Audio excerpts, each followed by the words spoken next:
સુરત નાના વરાસા વિસ્તારમાં મેટ્રોના કામગીરી દરમિયાન મોટી દુર્ઘટના. બ્રિજ બનાવવાનું કામ ચાલે છે મેટ્રો માટે, તો ક્રેન તૂટીને ભાંગી માણસોમાં અફરાતફરી દોડધામ મચી ગઈ છે.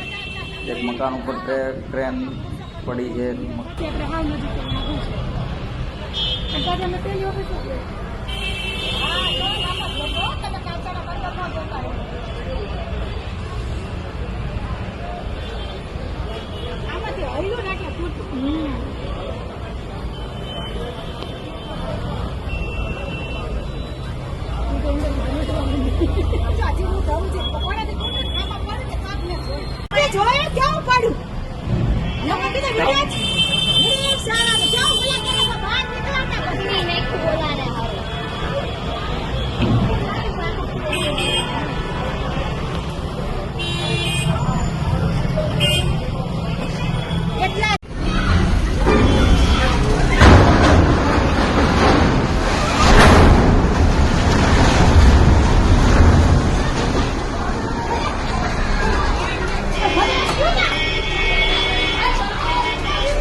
એવું છે. હા.